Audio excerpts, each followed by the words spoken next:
ब्रह्मा गुरुर्विष्णुः गुरुर्देवो महेश्वरः गुरुसाक्षात् परं ब्रह्म तस्मै श्रीगुरवे नमः।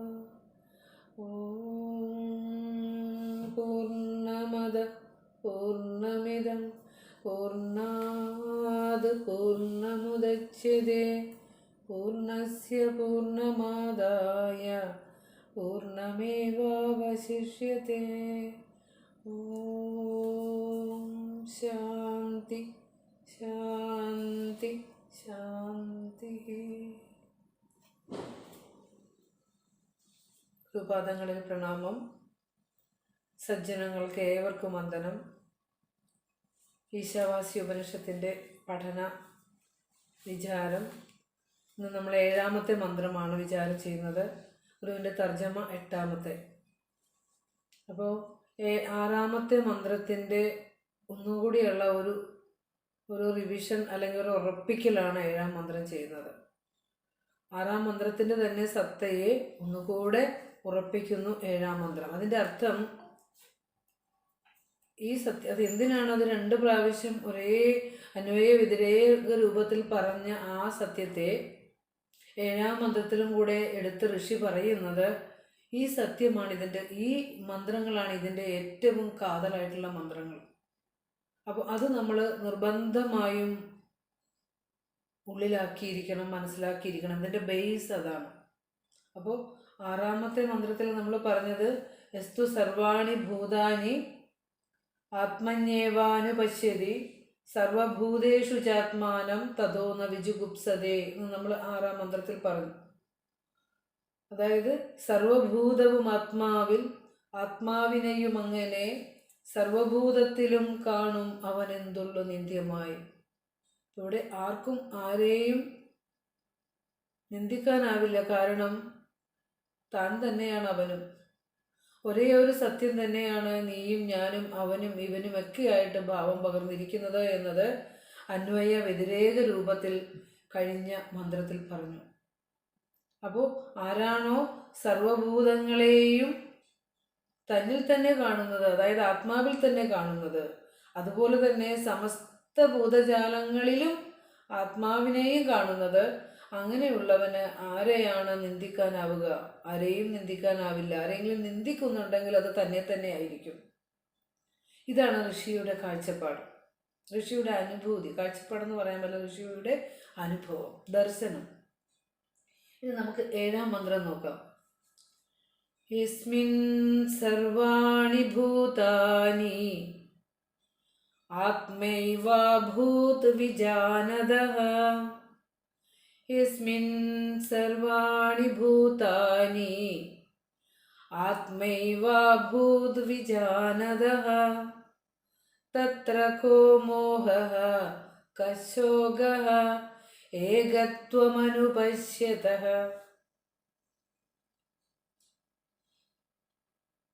യസ്മിൻ സർവാണി ഭൂതാനി ആത്മൈവാഭൂത് വിജാനദഃ തത്ര കോ മോഹഃ കശോകഃ ഏകത്വമനുപശ്യതഃ. ഇതാണ് മന്ത്രം. അതിൽ ഗുരു നമുക്ക് തന്നിരിക്കുന്ന തർജ്ജമ വളരെ, ആ തർജ്ജമ മാത്രം മതി മന്ത്രത്തിൻ്റെ എങ്ങനെയാ ഇങ്ങനെ അതിനെ ആ സൂത്രരൂപത്തിൽ തന്നെ ഈ മലയാള പദങ്ങൾ കൊണ്ട് ഇത് ഭഗവാൻ രചിച്ചതെന്ന് ഓർക്കുമ്പോഴാണ്. നോക്കൂ, തന്നിൽ നിന്നന്യമല്ലാതെ എന്നു കാണുന്നു സർവവും, അന്നേതു മോഹം അന്നേത് ശോകം ഏകത്വദൃക്കിന്.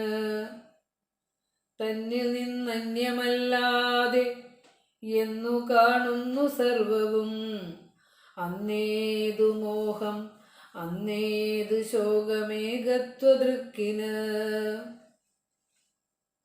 അപ്പോൾ ഇത് വളരെ കൃത്യമായി ഈ മന്ത്രത്തിൻ്റെ ആശയം നമ്മൾ ഉരുവിട്ട് അല്ലെങ്കിൽ മനസ്സിലേക്ക് നിധിധ്യാസനം ചെയ്ത് നമ്മൾ ഉറപ്പിക്കണം ഈ മന്ത്രത്തിൻ്റെ അർത്ഥം, പൊരുൾ. അപ്പോൾ നമുക്ക് പദച്ഛേദം ഒന്ന് നോക്കാം. അതായത് പാടാനോ ആലപിക്കാനോ മന്ത്രം ചൊല്ലാനോ അറിയില്ലാത്തവരെ ഓരോ പദങ്ങൾ വെച്ച് പിരിക്കുമ്പോഴും ഓരോ പദങ്ങൾ വെച്ച് അർത്ഥം പറയുമ്പോഴും അത് ഗ്രഹിച്ചെടുക്കുക. യസ്മിൻ സർവാണി ഭൂതാനി ആത്മൈവാഭൂത് ആത്മാ ഏവ അഭൂത്. ആത്മാവ് തന്നെയായി ഭവിക്കുന്നത്. ആത്മാ ഏവ അഭൂത് പാസ്റ്റ് ടെൻസിലെ ക്രിയാപദമാണത്. ആത്മാ ഏവ അഭൂത് ആത്മൈവ അഭൂത്. വിജാനത അതൊക്കെ അതൊന്നും പിരിക്കാത്ത ഒറ്റ പദമാണ്. തത്ര കോ മോഹ. കോ മോഹ എന്നുള്ളത് നമുക്ക് പിരിക്കാം. കഹ പ്ലസ് മോഹ കോ മോഹ. കഹ പ്ലസ് മോഹ കോ മോഹ. ഏകത്വം അനുപശ്യത. ഏകത്വം പ്ലസ് അനുപശ്യത. ഏകത്വം പ്ലസ് അനുപശ്യത ഏകത്വം അനുപശ്യത. ഒറ്റപ്പദം. യസ്മിൻ സർവാണി ഭൂതാനി ആത്മാ ഏവ അഭൂത് വിജാനതഃ തത്ര കഹ മോഹഃ കഹ ശോകഃ ഏകത്വം അനുപശ്യതഃ. ഇതിൻ്റെ അന്വയ രൂപം അല്ലെങ്കിൽ ഗദ്യരൂപം പറയുമ്പോൾ യസ്മിൻ വിജാനതഃ യസ്മിൻ വിജാനതഃ, അതായത് മന്ത്രം നോക്കിയിട്ട് അതിൻ്റെ ഗദ്യരൂപത്തിൽ എഴുതുകയോ അല്ലെങ്കിൽ മനസ്സിലാക്കി വെക്കുകയോ എന്തെങ്കിലും നമ്പർ ഇട്ട് വെക്കുകയോ ചെയ്യാം. യസ്മിൻ വിജാനതഃ സർവാണി ഭൂതാനി ആത്മാ ഏവ അഭൂത്. യസ്മിൻ വിജാനതഃ സർവാണി ഭൂതാനി ആത്മാ ഏവ അഭൂത് തത്ര ഏകത്വം അനുപശ്യതഃ കഹ മോഹഃ കഹ ശോകഃ. തത്ര ഏകത്വം അനുപശ്യതഃ കഹ മോഹഃ കഹ ശോകഃ.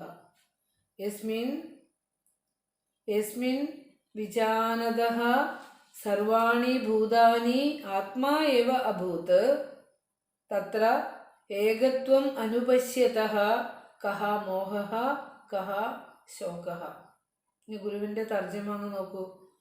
തന്നിൽ നിന്ന് അന്യമല്ലാതെ. എന്തിനാ മന്ത്രം കാണുമ്പോൾ നമ്മൾ വിഷമിക്കണം അല്ലേ? സംസ്കൃത പദങ്ങൾ കാണുമ്പോൾ നമ്മൾ ഈ സംസ്കൃതമൊക്കെ പഠിക്കാൻ നമുക്ക് വിഷമമെന്ന് കരുതിയിട്ട് തന്നെയാണ് ഭഗവാൻ ഇത് മലയാളത്തിലേക്ക് തന്നിരിക്കുന്നത്. തന്നിൽ നിന്ന് അന്യമല്ലാതെ, തന്നിൽ നിന്ന് അന്യമല്ലാതെ എന്നു കാണുന്നു സർവവും. സർവവും തന്നിൽ നിന്ന് അന്യമല്ലാതെ എന്നു കാണുന്നു. എന്നാണ് അങ്ങനെ കാണാൻ സാധിക്കുക? സർവവും ഇക്കാണുന്ന സമസ്ത ചരാചരങ്ങളും താൻ തന്നെയാണെന്ന്, തന്നിൽ നിന്ന് അന്യമല്ലാതെ എന്ന് പറഞ്ഞാൽ താൻ തന്നെയാണെന്ന് എന്നാണ് ഒരു ജിജ്ഞാസുവിന്, സത്യദർശിക്ക് അനുഭവവേദ്യമാകുന്നത്? അന്ന്. എന്നാണോ അന്ന്. യഥാ തഥാ എന്ന് പറഞ്ഞ പോലെ അന്ന് എന്ന് ഈ സത്യം അനുഭൂതമാകുമ്പോൾ, താൻ തന്നെയാണ് സകലതുമെന്ന് അനുഭവവേദ്യമാകുമ്പോൾ, അന്ന് ഏത് മോഹം, എന്ത് അജ്ഞാനം, എന്ത് അവിവേകം, അന്ന് ഏത് ശോകം, അന്ന് എന്ത് ദുഃഖം. മനുഷ്യൻ ഇപ്പോൾ ജീവിക്കുന്നത് മോഹത്തിലും ദുഃഖത്തിലൊക്കെയാണ്.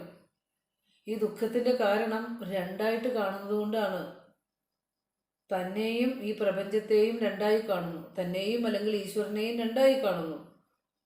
അല്ലെങ്കിൽ തന്നെയും ഈ പ്രപഞ്ചത്തിലെ സകലതിനെയും ഭിന്നമായി കാണുന്നത് കൊണ്ടാണ് ശോകവും മോഹവും ഒക്കെ വരുന്നത് എന്നാണ് ഇതിൻ്റെ പൊരുളായിട്ട് നമ്മൾ മനസ്സിലാക്കാൻ പോകുന്നത്. അന്ന് ഏത് മോഹം? അന്നെന്ന് പറയുമ്പോൾ എന്നാണെന്ന് ഓർക്കണം. തന്നിൽ നിന്ന് അന്യമല്ലാതെ എല്ലാത്തിനെയും കാണാൻ സാധിക്കുന്നത് അന്ന് ഏത് മോഹം, എന്ത് അജ്ഞാനം, ഏത് ശോകം, അന്ന് ഏത് ദുഃഖം.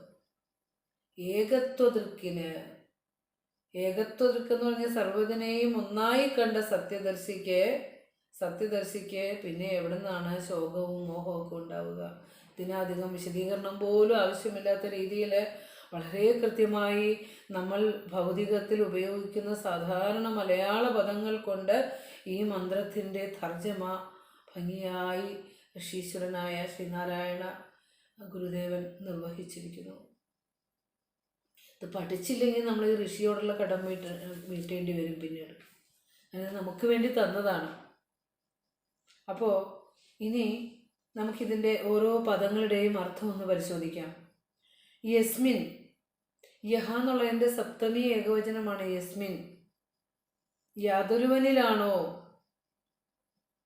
യാതൊരു ജിജ്ഞാസുവിലാണോ, അല്ലെങ്കിൽ യാതൊരു സത്യദർശിയിലാണോ, അതായത് അവൻ എങ്ങനെയുള്ളവൻ? അഭിജാനത. നേരത്തെ നമ്മൾ പറഞ്ഞു, കഴിഞ്ഞതിൽ നമ്മൾ പറഞ്ഞു അനുപശ്യതി എന്നുള്ളതും, അതായത് ആ പദം ഏകദേശം ആ ഒരു പദം നമ്മൾ കഴിഞ്ഞ പദ്യത്തിൽ ഉപയോഗിച്ചതാണെന്ന് തോന്നുന്നു അല്ലേ. ഇവിടെ പറയുകയാണ് വിജാനത എന്ന് പറഞ്ഞാൽ വിശേഷേണ ജാനത, അതായത് സത്യം കണ്ട ജീവൻ മുക്തന്. വിജാനത എന്ന് പറഞ്ഞാൽ വിശേഷമായതിനെ അറിഞ്ഞവന്, അതായത് തത്വം അറിഞ്ഞ ജ്ഞാനിക്ക് അല്ലെങ്കിൽ ജീവൻ മുക്തന്. ജീവൻ മുക്തൻ എന്ന് പറഞ്ഞ അർത്ഥം എന്താ? നമ്മുടെ ശരീരത്തിൽ നിന്ന്, ജഡമായ ശരീരത്തിനപ്പുറമാണ് സത്യമായ ജീവൻ എന്നറിഞ്ഞ് ഈ ജീവനെ ഈ ജഡത്തിൽ നിന്ന് മുക്തനാക്കിയവെന്നുള്ള അർത്ഥമാണ്. അത് മരിച്ചു കഴിഞ്ഞിട്ടല്ല നമ്മുടെ മോക്ഷവും ജീവൻ മുക്തി പദമൊക്കെ. ശരീരത്തോടു കൂടി ഇരിക്കുമ്പോൾ തന്നെയാണ് നമുക്ക് ഈ അനുഭവം ഉണ്ടാകേണ്ടത്. മരിച്ചു കഴിഞ്ഞാൽ എന്താണോ മറിഞ്ഞത് അത് മാത്രമേ തിരിച്ചു വരുള്ളൂ. എല്ലാവരുടെയും വിചാരം മോക്ഷമടയുക എന്ന് പറഞ്ഞാൽ മരിച്ചിട്ടുള്ള പരിപാടിയാണെന്നാണ്. അതല്ല. അതുകൊണ്ടാണ് പറയുന്നത് ശരീരത്തിന് ആരോഗ്യം ഉള്ളപ്പോൾ തന്നെ ഈ സത്യമൊക്കെ മന്നം ചെയ്ത് ഇവിടെ ഇരുന്ന് തന്നെ ഇതൊക്കെ ഉറപ്പിച്ചിട്ട് പോകണം. നമ്മൾ യാത്രയാകാനിരിക്കുന്നവരെല്ലാവരും അതെ, ഭയപ്പെടുത്താൻ പറയുന്നതല്ല. അത് ഇന്നും നാളെയൊക്കെ ആയിട്ടൊന്നും മാത്രമേ വ്യത്യാസമുള്ളൂ. എല്ലാവരും പോകാനുള്ളവരാണ്, ഈ ശരീരം ഉപേക്ഷിക്കാനുള്ളവരാണ്. കാരണം ശരീരം അതിൻ്റെ സ്വഭാവത്തെ കാണിച്ചുകൊണ്ടേയിരിക്കും, രോഗങ്ങളായിട്ടും ജീർണതയായിട്ടും. നമ്മളെന്നും ഇതിനെ കണ്ടുകൊണ്ടിരിക്കുന്നതുകൊണ്ട് ഇതിന് വരുന്ന മാറ്റം നമ്മൾ അറിയുന്നില്ല.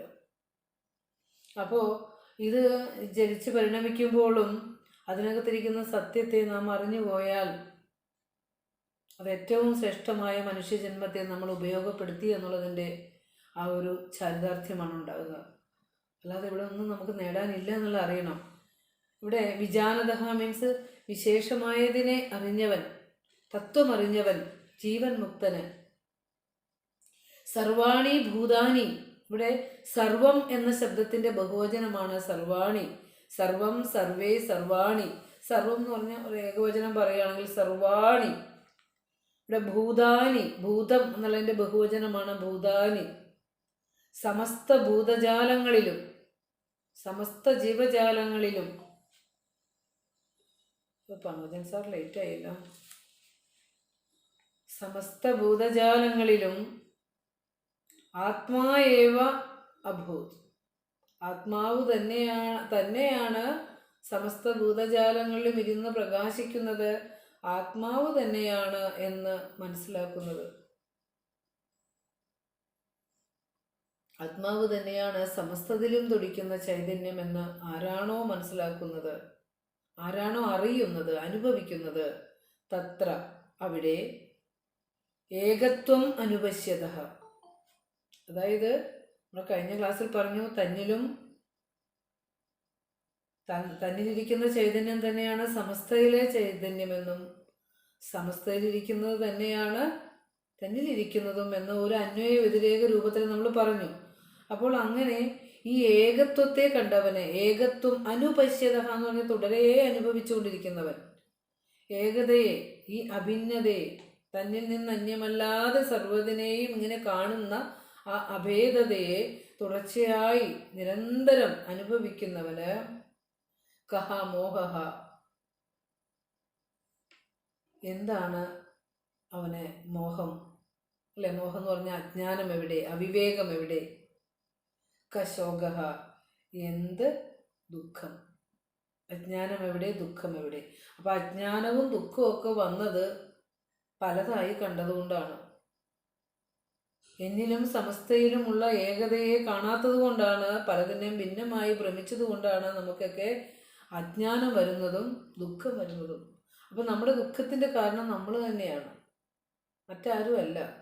അപ്പം ദുഃഖം ഒഴിവാക്കുന്നതിനുള്ള ആ എന്താ പറയുക ഔഷധമാണ് ഗുരുദേവ കൃതികൾ.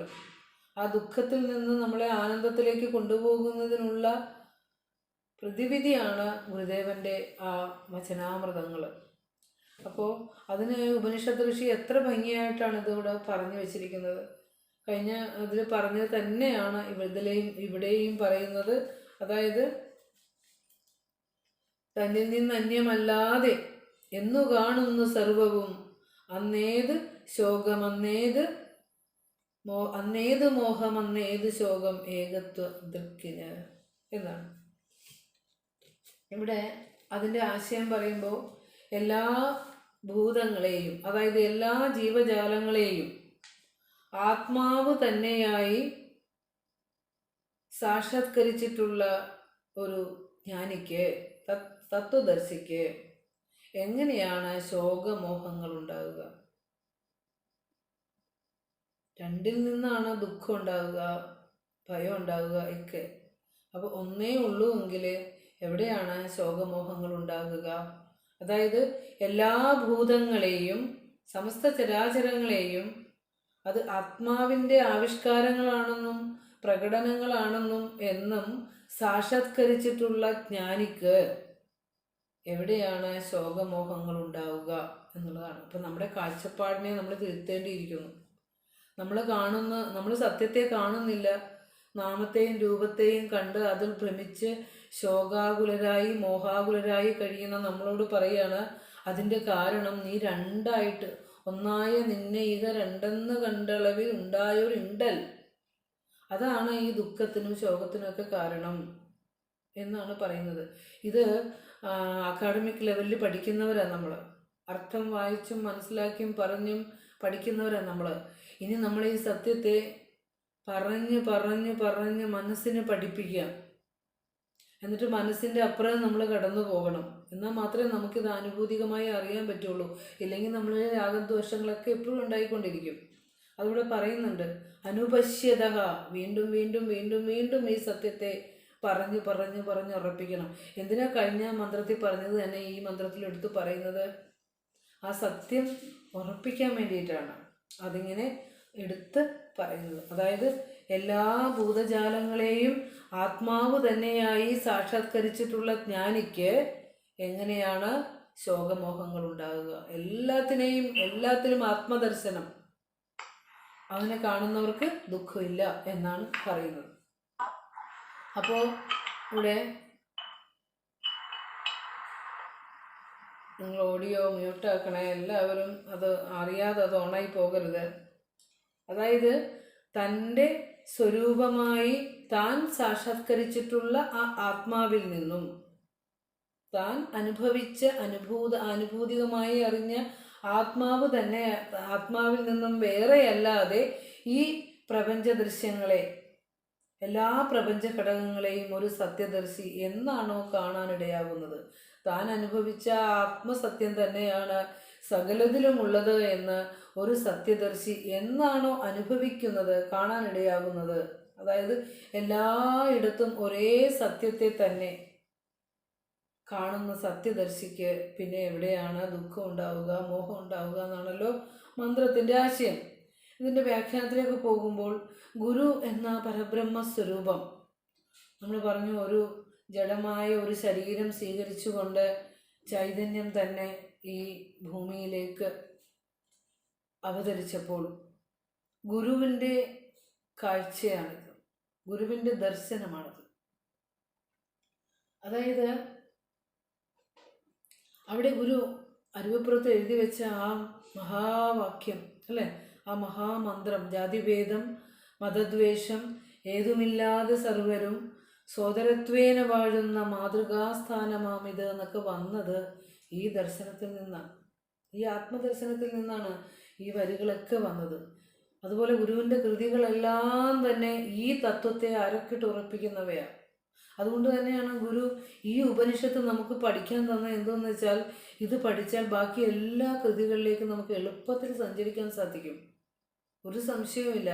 തന്നെ മറ്റു ഭൂതജാലങ്ങളിലും കാണുന്നവൻ, മറ്റു ഭൂതജാലങ്ങളിലും തന്നെയും തന്നിൽ മറ്റു ഭൂതജാലങ്ങളെയും കാണാൻ സാധിക്കുന്നവന് ഈ ലോകത്ത് ദുഃഖമില്ല, മോഹമില്ല എന്ന് ഗുരു പറയുമ്പോൾ ഗുരു പറഞ്ഞു തരികയാണ്. തമിഴ് എപ്പോഴും മനസ്സിൽ നമുക്ക് എല്ലാവർക്കും എളുപ്പത്തിൽ പറഞ്ഞ് മനസ്സിലാകുന്നതാണ് ദേവാര പതികങ്ങളിൽ. എല്ലാ ഉയിരും നിന്നൊരു, എല്ലാ ഉടലും നീ, എല്ലാ ഉലകും, അല്ലേ, നിൻകളിയല്ലാതവയില്ലേ. അതാ മന്ത്രം ഒന്ന് ഓർത്ത് ഒന്ന് ചൊല്ലി നോക്കിക്കേ. എല്ലാവരെയും കിട്ടുന്നില്ലല്ലോ. എല്ലാ ഉയിരും നിന്നൊരു, എല്ലാ ഉടലും നീ, എല്ലാ ഉലകും നിൻകളിയല്ലാതവയില്ലേ. രണ്ടാമത്തെ പതികാന്ന് തോന്നണം. രണ്ടാമത്തെ ലാസ്റ്റാണോ? അതിലൊരു രണ്ടോ മൂന്നാമത്തെ ശ്ലോകമായിട്ട് വരും അത്. അതായത് എല്ലാ ഉയിരും നീ, എൻ്റെയൊക്കെ ആശയം ഇതല്ല. എല്ലാത്തിലും ഇരിക്കുന്ന ചൈതന്യം നീ തന്നെ. എല്ലാ ഉടലും നീ, ഇനി ആ ഉടൽ പൂണ്ടിരിക്കുന്നതും നീ തന്നെ. ഇനി എന്തൊക്കെ ലോകങ്ങൾ ഇവിടെ ഉണ്ടോ ആ ലോകങ്ങളായിരിക്കുന്നതും നീ തന്നെ. നിൻകളിയല്ലാതവയില്ലേ, നിന്റെ ലീലയല്ലാതെ ഒന്നും ഇവിടെ ഇല്ല എന്ന് ആ ഗുരു അനുഭവിച്ചറിഞ്ഞു. അപ്പോൾ അതിന് ഇനി മനുഷ്യൻ അനുഭവിക്കുന്ന ദുഃഖത്തിനുള്ള പരിഹാരം ഈ ഏകത തന്നെയാണ്. ഈ ദർശനം തന്നെയാണ് മനുഷ്യൻ അനുഭവിക്കുന്ന ദുഃഖത്തിനുള്ള പരിഹാരം. അതുകൊണ്ട് തന്നെയാണ് ഗുരു പറഞ്ഞത്, നിലമൊടു നീരതുപോലെ കാറ്റുതീയും വെളിയും അഹങ്കൃതി വിദ്യയും മനസ്സും അലകളും ആഴിയും എന്നു വേണ്ട എല്ലാ ഉലകും ഉയർന്നറിവായി മാറിടുന്നു എന്ന് പറയുന്നത് ഈ ദർശനമല്ലേ, അല്ലേ? നിലമൊടു നീരതുപോലെ കാറ്റുതീയും എന്ന് പറഞ്ഞ പഞ്ചഭൂതങ്ങൾ, നിലം, നീര്, അല്ലേ, കാറ്റ്, തീയ്, വെളി, ഇത് പഞ്ചഭൂതങ്ങളെ പറഞ്ഞിരിക്കുന്ന മലയാള പദങ്ങളാണ്. നിലമൊടു നീരതുപോലെ കാറ്റുതീയും വെളിയും അഹങ്കൃതി വിദ്യയും മനസ്സും, ഞാൻ എന്ന ജീവനും വിദ്യാശക്തിയും അന്ധകരണവും, അല്ലേ, പിന്നെന്താ, നിലമൊടു നീരതുപോലെ കാറ്റുതീയും വെളിയും അഹങ്കൃതി വിദ്യയും മനസ്സും അലകളും ആഴിയും, അല്ലേ, സമുദ്രവും അതിലെ തിരയും കുമിളയും തിരമാലകളും എല്ലാം ഉയർന്ന് അറിവായി മാറിടുന്നു എന്ന് പറഞ്ഞാൽ എല്ലാത്തിലും ഗുരുവിൻ്റെ ആത്മദർശനമാണ് ഇതിലൂടെ നമ്മൾ കാണുന്നത്. ആ വിശ്വത്തിൽ ഗുരു ദർശിച്ചത് ആത്മചൈതന്യത്തെ മാത്രമാണ്. അതുകൊണ്ടാണ് ഗുരു ഇത്ര അനുകമ്പാസ്വരൂപനാണ് ഗുരു എന്ന് നമ്മൾ വിശേഷിപ്പിക്കുന്നത്. സർവലോകാനുരൂപനാണ് ഗുരു എന്ന് വിശേഷിപ്പിക്കുന്നത്. അതുകൊണ്ടാണ് ഒരു കുഞ്ഞു ഉറുമ്പിനെയും ഗുരു അങ്ങനെ കണ്ടു. ഒരു വൃക്ഷലതാദികളെയും സസ്യലതാദികളെയും ഒക്കെ ഗുരു സ്നേഹിച്ചതും അവയെ നട്ടുപിടിപ്പിക്കണമെന്നും അവയെ പരിപാലിക്കണമെന്നും കൃഷി ചെയ്യണമെന്നും ഒക്കെ പറഞ്ഞ് എന്തുകൊണ്ടാ പറഞ്ഞതെന്ന് പറഞ്ഞാൽ ഈ ഒരു കാഴ്ചയാണ് ഗുരുവിൻ്റെ. സമസ്തതിനെയും ചൈതന്യത്തെ ദർശിച്ച ഗുരുവിൻ്റെ വാങ്മയ ചിത്രമാണ്. അതിൻ്റെയൊക്കെ വാങ്മയ ചിത്രമാണ് ഗുരുദേവൻ്റെ 64ഓളം കൃതികളും. ഇത് നമ്മൾ ആനുഭൂതികമായി കേൾക്കണം, വെറുതെ ഇരുന്ന് നമ്മൾ കേൾക്കരുത്. ഇതിൻ്റെ സത്ത കണ്ട് കണ്ണടച്ചിരുന്ന് ആനുഭൂതികമായി നമ്മളിത് കേൾക്കുമ്പോഴാണ് ഗുരു ആരാണെന്ന് നമുക്ക് അറിയാൻ സാധിക്കുന്നത്. അതല്ലേ ഗുരു പറഞ്ഞ, അറിയപ്പെടുന്നത് വേറല്ല അറിവായിടും തിരഞ്ഞിടും നേരം. ഈ അറിയപ്പെടുന്നതേ, ഈ കാണുന്ന പ്രപഞ്ചം നിങ്ങളൊന്ന് തിരയോ, സത്യം തിരയോ. ഈ വാക്ക് എന്നാ നമ്മുടെ ചെവിക്കകത്തേക്ക് കയറിയിട്ട് അത് നമ്മുടെ ചിന്തയിൽ വന്ന് നമ്മുടെ മനസ്സിനെ തെളിയിച്ച് ബുദ്ധിയെ തെളിയിച്ച് ഉള്ളിലേക്ക് എന്നാണ് ഈ വാക്യശകലങ്ങൾ കടന്നു പോവുക? അറിയപ്പെടുന്നത് വേറല്ല, ഗുരു പറയുകയാണ്, ആത്മസത്തയിൽ നിന്നും വേറല്ല അറിയപ്പെടുന്ന പ്രപഞ്ചം. അറിവായിടും തിരഞ്ഞിടും നേരം. നീ ഇതിൻ്റെ സത്യം അന്വേഷിച്ചാൽ ഇത് അറിവ് തന്നെയാണ്, ബ്രഹ്മം തന്നെയാണ്, ഈശൻ തന്നെയാണ് എന്ന് മനസ്സിലാവും, അല്ലേ? അറിവിതിലൊന്നായതുകൊണ്ട് അറിവല്ലാതെങ്ങുമില്ല വേറൊന്നും. ഇതിലെല്ലാത്തിലും ചൈതന്യമായിരിക്കുന്നത് അറിവായതുകൊണ്ട് ഇവിടെ അറിവല്ലാതെ ഒന്നുമില്ല. ഇതൊക്കെ ഇതിൻ്റെ വിശദീകരണമാണ്, അല്ലേ? അങ്ങനെ ഗുരു ആനന്ദക്കടൽ പൊങ്ങിത്താനേ പായുന്നിതാ പരന്നൊരുപോൾ എന്ന് ഗുരു പറയാൻ കാരണം എന്താ? ഈ ഏകതയെ കണ്ടിട്ട് ആ ഏകതയുടെ സ്വരൂപമായ ആനന്ദത്തെ അനുഭവിച്ചു കൊണ്ടാണ് ഈ പ്രപഞ്ചത്തിലെ ഓരോ വസ്തുക്കളെയും ഓരോ ദൃശ്യങ്ങളെയും ഗുരു കണ്ടത്. ചൈതന്യത്തിൽ അന്തർലീനനായിക്കൊണ്ടാണ്, അതിൽ എന്താ പറയുക, ബ്രഹ്മനിർലീന മാനസനായിക്കൊണ്ടാണ് ഗുരു ഈ പ്രപഞ്ചത്തിൽ സഞ്ചരിച്ചത്. അത്രയും അതിൻ്റെ ചിത്രമാണ്. അതുകൊണ്ടാണ് ഈ ഈശാവാസ്യ ഉപനിഷത്തിൻ്റെ മന്ത്രമൊക്കെ മലയാളത്തിലേക്ക് ഗുരു തർജ്ജമ ചെയ്തിട്ട് ഇത് ലോകം അറിഞ്ഞിട്ടുണ്ടോ എന്ന് ആലോചിച്ച് നോക്കൂ. ഈ മന്ത്രം എത്ര പഠിക്കാൻ ബുദ്ധിമുട്ടുള്ള മനുഷ്യർക്ക്, ഉപനിഷത്ത് മനസ്സിലാകാത്തവർക്കും ഈ മന്ത്രം ഒന്ന് എടുത്ത് കൊടുത്തു നോക്കൂ.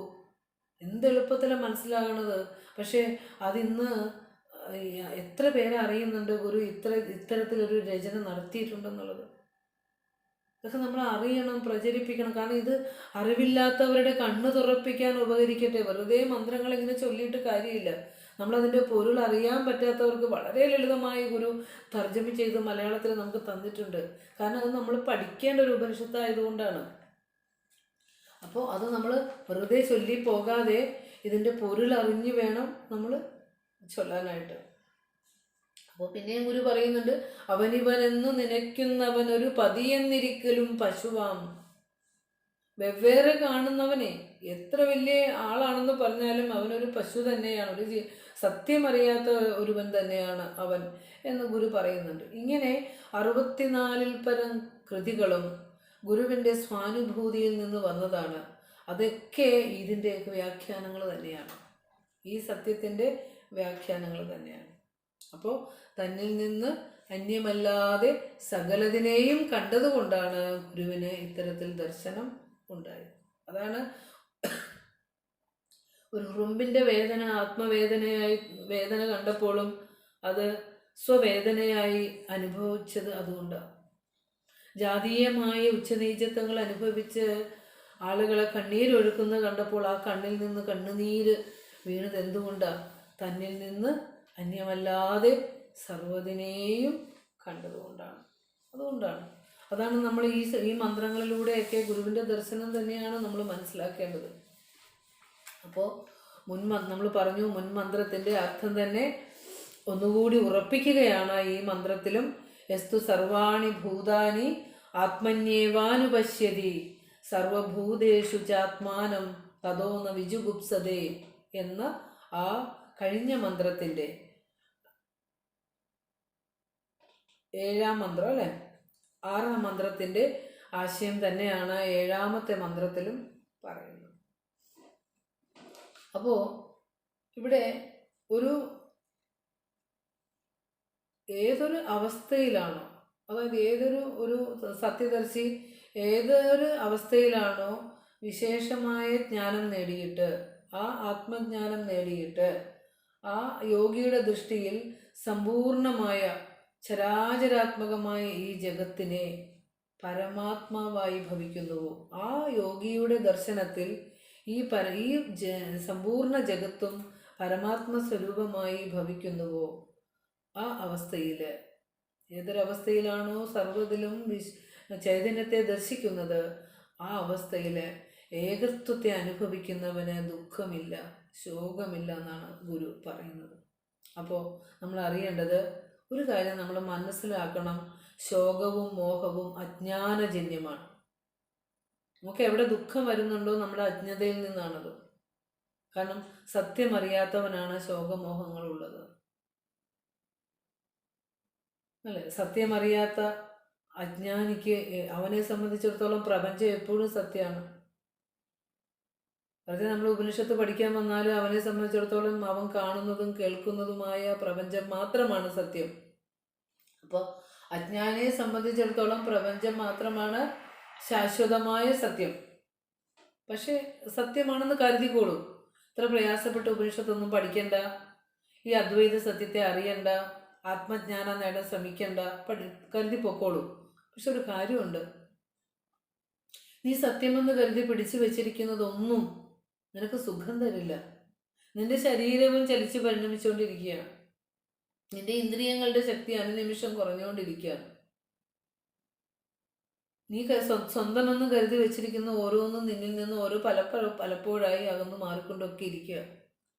അതുകൊണ്ടാണ് ഗുരു പറഞ്ഞത്, സുഖവും ഒരിക്കലുമില്ല ദുഃഖമല്ലാതെ ഇഹപര ലോകവുമില്ല തെല്ലുപോലും. അതായത് ഈ പ്രപഞ്ച ഭ്രമത്തിനെ നമ്മൾ സത്യമെന്ന് കരുതി സ്നേഹിച്ച് ലാളിച്ച് കൊണ്ടുവന്നാൽ അത് ദുഃഖം മാത്രമേ തരുള്ളൂ. കാരണം അത് ശാശ്വതമല്ലാത്തത് കൊണ്ടാണ് ഇത് ഭ്രമമാണെന്ന് പറയുന്നത്. അപ്പോൾ നമ്മൾക്ക് ശാശ്വതമായ സുഖത്തെ തരുന്ന ഒന്നിനെയാണ് ഗുരു പരിചയപ്പെടുത്തി തരുന്നത്. ഇതെന്തൊക്കെ ഈ പറയണേന്ന് നമുക്ക് തോന്നും, അല്ലേ? നമ്മൾ ജീവിക്കുന്ന പ്രപഞ്ചത്തെ എത്ര സുഖമാണ് നമുക്ക് നമ്മൾ വിചാരിക്കും. എന്താ പറയുക, ഒരു അത്തിപ്പഴത്തിൻ്റെ അകത്തിരുന്ന് പുഴുവുണ്ടല്ലോ, ആ മൂത്തു പഴുത്ത സ്വാദിഷ്ടമായ പഴം ഇങ്ങനെ ഭക്ഷിച്ചുകൊണ്ടിരിക്കുമ്പോൾ അതിനിരിക്കാനുള്ള ഇടവുമുണ്ട്, അതിന് കഴിക്കാനുള്ള ആഹാരമുണ്ട്. അപ്പം അത് തോന്നും, എന്തൊരു സുഖം, ഇതിലും പല സുഖമുണ്ട്, ഞാനാണ് ഏറ്റവും സുഖിയെന്ന് തോന്നും. പക്ഷെ അനുനിമിഷം അവൻ ഇരിക്കുന്ന പഴം തന്നെ ജീർണിച്ചു കൊണ്ടിരിക്കുകയാണ്. അതോടൊപ്പം ആ പഴത്തോടൊപ്പം അവനും നശിച്ചു പോകുമെന്നത് അവൻ മനസ്സിലാക്കുന്നില്ല. അങ്ങനെയാണ് നമ്മൾ നൈമിഷിക സുഖങ്ങൾ ഈ ലോകത്തുനിന്ന് കിട്ടുമ്പോൾ അതാണ് സുഖമെന്ന് കരുതി ഇങ്ങനെ പിടിച്ചു വെച്ചുകൊണ്ടിരിക്കുന്ന നമ്മളോട് പറയുകയാണ്, ആ സത്യം അറിയാത്തത് കൊണ്ടാണ് നമുക്ക് ശോകമോഹങ്ങളുള്ളത്. ഈ പ്രപഞ്ചത്തെ സത്യമെന്ന് കരുതി ആര് പിടിച്ചു വെച്ചിരിക്കുന്നോ അത് ദുഃഖത്തിലേ എത്തുകയുള്ളൂ എന്ന് ഗുരു നമുക്ക് ശിവശതകത്തിലൂടെയൊക്കെ പറഞ്ഞു തന്നു, അല്ലേ? കാരണം ഇവിടെ ഈ ലോകവും പരലോകവും ഇല്ലാത്തത് കൊണ്ടാണ് സങ്കല്പകൽപ്പിതം ദൃശ്യം എന്നാണ് ഗുരു പറഞ്ഞത്. നമ്മുടെ സങ്കല്പത്തിലാണ് ഓരോ ദൃശ്യങ്ങളും, നമ്മുടെ സങ്കല്പത്തിലാണ്. സങ്കല്പമില്ലയോ ദൃശ്യവുമില്ല. അപ്പോൾ അതിലേക്ക് പോകുന്നില്ല. ഇപ്പം പറയാണ്, അപ്പോൾ ഈ ലോകത്തിൻ്റെ ദുഃഖാത്മകതയെ ഋഷിമാരൊക്കെ നമുക്ക് പറഞ്ഞു തന്നിട്ടുണ്ട്. നമ്മളിപ്പോൾ സുഖമായിട്ടൊക്കെ ഇരിക്കണമെന്ന് തോന്നും, പക്ഷെ അതൊന്നും ശാശ്വതമായ സുഖമല്ല. ശരീരത്തിനപ്പുറം കടന്നാൽ, ദ്വൈതത്തിനപ്പുറം കടന്നാൽ, അദ്വൈതത്തിലേക്ക് നമ്മുടെ ചിന്ത എപ്പോൾ ചെന്നെത്തുന്നുവോ അന്ന് നമ്മുടെ ദുഃഖമൊക്കെ മാറും. ശരീരഭ്രമവും പ്രപഞ്ചത്തിലെ സുഖം അന്വേഷിച്ചുള്ള യാത്രയൊക്കെ കുറയും. കാരണം ഇവിടെ പറയാറുണ്ടല്ലോ, ശങ്കര ഭഗവത്പാദയുടെ ഭജഗോവിന്ദത്തിൽ പറയും, അല്ലേ? നളിനീ ഗതജല, അല്ലേ? നളിനീ ഗതജലമതി തരളം തദ്വജീവിതം അതിശയ ചപലം വിദ്ധിവ്യാധ്യഭിമാനഗ്രസ്തം ലോകം ശോകഹതം ച സമസ്തം. നളിനി താമരയുടെ ഇതളിൽ വീണ ആ ഇലയിൽ വീണ വെള്ളത്തുള്ളി എത്ര ചഞ്ചലമാണ്, അതുപോലെയാണ് അതുപോലെ ജീവിതം അതിശയ ചപലം, എപ്പോഴും ചലിച്ചു മാറിക്കൊണ്ടിരിക്കുന്ന നമ്മുടെ ജീവിതം ചഞ്ചലമാണ്. വിദ്ധി, നീ അറിയൂ, വ്യാധ്യഭിമാനഗ്രസ്തം, രോഗവും മിഥ്യാഭിമാനങ്ങളും ഒക്കെ കൊണ്ട് നിറഞ്ഞിരിക്കുന്ന ഈ ശരീരം അല്ലെങ്കിൽ ഈ ജീവിതം, ലോകം ശോകഹതം, അങ്ങനെ ലോകം തന്നെ ദുഃഖാത്മകമാണ് എന്ന് ഇതനുഭവിച്ചവർ, ഈ സത്യത്തെ അനുഭവിച്ചവർ നമ്മളോട് പറഞ്ഞു തരിക. എന്തുകൊണ്ടാണ് ഇവരൊക്കെ ഈ ലോകജീവിതത്തിലെ ഈ ഭൗതിക ജീവിതത്തിലേക്ക് ഊളിയിട്ട് ഇറങ്ങാതെ ഈ സത്യം തേടി യാത്രയായ എന്തിനാ? ഇവിടെ ഒന്നും സത്യമില്ലെന്നറിഞ്ഞിട്ട് പരമമായ സത്യത്തെ, ശാശ്വതമായ സത്യത്തെ അനുഭവിക്കുന്നതിന് വേണ്ടിയിട്ടാണ് ഋഷിമാര് ഈ സത്യത്തെ അനുഭവിച്ച് സാക്ഷാത്കരിച്ച് നമുക്ക് പറഞ്ഞു തന്നിട്ടുള്ളത്. പക്ഷെ നമുക്ക് കേൾക്കാൻ പറ്റുമെങ്കിൽ കേൾക്കാം, ഇല്ലെങ്കിൽ നമ്മൾ പിടിച്ചിരിക്കുന്ന എന്തിലാണോ അതിലൂടെ നമുക്ക് സഞ്ചരിക്കാം. എന്ത് വേണമെങ്കിലും ചെയ്യാം. രണ്ട് വഴിയുണ്ട്, ഏത് വഴിയിലൂടെയും സഞ്ചരിക്കാം. സത്യത്തിൻ്റെ വഴിയാണെങ്കിൽ ശാന്തിയും സമാധാനവുമായിട്ടുള്ളൊരു പുനരാഗമനം ഉണ്ടാകും. ദുഃഖത്തിൻ്റെ വഴിയാണ്, സുഖഭോഗത പരതയുടെ വഴിയാണ് നീ തിരഞ്ഞെടുക്കുന്നതെങ്കിൽ ആ ജനുമൃതികളിൽ പെട്ട് വട്ടം കറങ്ങുകയും ചെയ്യാം. എന്താണെന്ന് വെച്ചാൽ നമുക്ക് തന്നെ തീരുമാനം എടുക്കാനുള്ള ഓപ്ഷൻ ഉണ്ട്, അല്ലേ? ഇവിടെ നമുക്ക് എല്ലാത്തിനുമുള്ള സ്വാതന്ത്ര്യം ഉണ്ട് ആധ്യാത്മികതയിൽ. സത്യം ഇതാണെന്ന് ഋഷിമാർ നമ്മളോട് പറഞ്ഞു തരിക. ആരും നമ്മളെ നിർബന്ധിക്കുന്നില്ല ഈ വഴി വരാൻ, ആരും നിർബന്ധിക്കുന്നില്ല. നമുക്ക് ഏത് വഴി വേണമെങ്കിലും സഞ്ചരിക്കാം. പക്ഷെ ഗുരു പറഞ്ഞു, എൻ്റെ ബുദ്ധിയെ തെളിയിച്ച് നല്ല വഴിയേ കൊണ്ടുപോകുമോ? ഇതാണ് പ്രാർത്ഥിക്കേണ്ടത്. ആ നല്ല വഴി പറഞ്ഞു തരാനാണ് ഋഷീശ്വരൻ അവതരിച്ച് നമുക്ക് ഈ രചനകളൊക്കെ ഇങ്ങനെ തർജ്ജമയാക്കി തന്നിരിക്കുന്നത്. അപ്പോൾ ആത്യന്തികമായ ദുഃഖനിവൃത്തിയാണ് ജീവിതത്തിൻ്റെ ലക്ഷ്യം. ദുഃഖനിവൃത്തി, തൽക്കാലത്തെ ദുഃഖനിവൃത്തി പോരാ, ആത്യന്തികമായ ദുഃഖത്തെ ഇല്ലാതാക്കണം. കാരണം എന്താണെന്ന് വെച്ചാൽ നമ്മളെല്ലാവരും ഇവിടെ ആഗ്രഹിക്കുന്നത് സുഖമാണ്. എപ്പോഴും ആരുടെ കൂടെ ഇരുന്നാലും, എന്ത് ആഹാരം കഴിച്ചാലും, എവിടെ ജീവിച്ചാലും സുഖമായിരിക്കണം എന്ന് ആഗ്രഹിക്കുന്നത് എന്തുകൊണ്ടാണെന്നറിയോ? നമ്മുടെ ആത്മാവിൻ്റെ സ്വരൂപം സുഖമായതുകൊണ്ടാണ്, ആനന്ദമായതുകൊണ്ടാണ് നമ്മളെപ്പോഴും ഇങ്ങനെ ആനന്ദമായിട്ടിരിക്കാൻ ആഗ്രഹിക്കുന്നത്. നമ്മൾ മരിക്കാൻ ആഗ്രഹിക്കാത്തതും അതുകൊണ്ടാണ്. അമൃതത്വമാണ് നമ്മളെ ചൈതന്യമാക്കി വെച്ചിരിക്കുന്നത്. അതുകൊണ്ട് നമുക്ക് മരിക്കാൻ പേടിയാണെന്ന് നമ്മൾ പറയുന്നത് എന്തുകൊണ്ടാണ്? ഈ അമൃതത്വമാണ് നമ്മുടെ ഉള്ളിൽ ഇരിക്കുന്നത്, നമ്മളെ ചൈതന്യവത്താക്കി വെക്കുന്നത്. അതുകൊണ്ടാണ്. അപ്പോൾ നമ്മൾ നേരത്തെ പറഞ്ഞു, ഭയം ഉണ്ടാകുന്നത് ദിദിവ്യാദ് വൈ ഭയം ഭവതി, രണ്ടിൽ നിന്നാണ് ഭയം ഉണ്ടാകുന്നത്. ഈ ഏകതയിൽ ഭയമില്ലാതെയാക്കുന്നതിന് വേണ്ടിയാണ് ഗുരുദർശനം തന്നിലിരിക്കുന്ന ചൈതന്യത്തെയും ഈ പ്രപഞ്ചത്തിൽ ചൈതന്യമായിരിക്കുന്ന സത്യവും ഒന്നാണെന്ന് പറഞ്ഞു തരുന്നത്. ഈ ഭയമില്ലാതെ ജീവിക്കാൻ വേണ്ടിയിട്ടാണ്. എല്ലാവരും ആത്മസഹോദരർ എന്നൊക്കെ പറഞ്ഞു തന്നു അതുകൊണ്ടാണ്. അതായത് തന്നിൽ നിന്ന് ഭിന്നമാണ് പ്രപഞ്ചം എന്ന് തോന്നുന്നതാണ് ദുഃഖത്തിന് കാരണം. അപ്പോൾ ദുഃഖത്തിന് കാരണം എന്താ? ആരെയാണ് ഒന്ന് മ്യൂട്ടാക്കി വെച്ചേ? ആരായിരുന്നു സംസാരിക്കണേ? ആരായിരുന്നു അത്?